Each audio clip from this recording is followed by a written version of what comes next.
તો આજે આપણે બનાવીશું પરફેક્ટ માપ સાથે અને એકદમ સરળ રીતે કંસાર। તો મારી આ રીતે તમે કંસાર બનાવશો તો પહેલી જ વારમાં એકદમ પરફેક્ટ કંસાર બનીને તમારો તૈયાર થશે।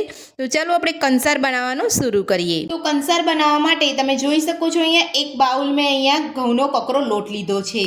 તો કંસાર ઘઉંના કકરા લોટમાંથી જ બનાવવામાં આવે છે। તમે જ્યારે પણ અહીંયા કંસાર બનાવવાનું શરૂ કરો ત્યારે તમારે અહીંયા આ રીતના ઘરમાં કોઈ પણ રહેલું એક વાસણનું માપ લઈ લેવાનું છે। તો આપણે અહીંયા એક બાઉલ ઘઉંનો કકરો લોટ લીધો છે તો એના જ માપે આપણે અહીંયા અડધું પાણી લેવાનું છે। આપણે બરોબર પાણી નથી રાખવાનું, નહીં તો કંસારની જગ્યાએ અહીંયા શીરો બની જશે। તો હવે આપણે એક વાસણની અંદર લોટને કાઢી લઈશું। તો ઘઉંનો કકરો લોટ આપણે અહીંયા બીજા વાસણની અંદર લઈ લીધો છે। તો હવે આપણે એ જ વાસણની અંદર આપણે અહીંયા અડધો બાઉલ જેટલું પાણી લઈશું। તો જે બાઉલથી આપણે અહીંયા ઘઉંનો કકરો લોટ લીધો હતો એ જ બાઉલના માપથી આપણે અહીંયા અડધું પાણી લીધું છે। તો આ રીતે તમારે અહીંયા પરફેક્ટ માપ કરી લેવાનું છે। તો પહેલી જ વારમાં એકદમ સરસ તમારો કંસાર બનીને તૈયાર થશે। તો આપણે અહીંયા અડધો બાઉલ પાણી લઈ લીધું છે। તો હવે આપણે આ પાણીને ગરમ કરી લઈશું। પાણીને ગરમ કરવા માટે મેં અહીંયા એક તપેલી રાખી છે। તો તપેલીની અંદર જ બધું પાણી લઈ લઈશું।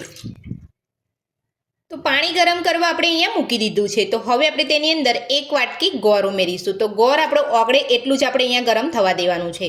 તો હવે આપણે અહીંયા જે ગોળ ઉમેર્યું છે પાણી સાથે, તો એની સાથે જ આપણે અહીંયા 2 ચમચી ઘી ઉમેરીશું। ગોળને એકદમ સરસ રીતે ઓગળી જવા દઈશું। ત્યાં સુધી આપણે અહીંયા જે ઘઉંનો કકરો લોટ એક બાઉલની અંદર રાખ્યો છે તેની અંદર આપણે 2 ચમચી જેટલું તેલ ઉમેરી અને લોટને સરસ રીતે મોઈ લઈશું। તો 2 ચમચી આપણે અહીંયા તેલ ઉમેરી લીધું છે। તો હવે આપણે હાથની મદદથી બધું સરસ મિક્સ કરી અને લોટને સરસ મોઈ લઈશું।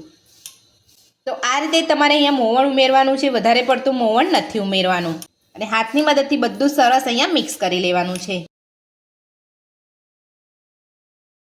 તો તેલ ઉમેરીને બધું સરસ મિક્સ કરી લીધું છે। આપણે અહીંયા એવું નથી કે આપણે મુઠ્ઠી પડતું મોવણ ઉમેરવાનું છે। આ જ રીતનું તમારે જ્યારે પણ તમે આટલો માપ લો ત્યારે તમારે વધારે ક્વોન્ટિટીમાં બનાવવાનું હોય તો તેલનું થોડું પ્રમાણ વધારે રાખવાનું છે, પણ બહુ વધારે પડતું એટલે કે મુઠ્ઠી પડતું તમારે અહીંયા મોવણ નથી નાખવાનું।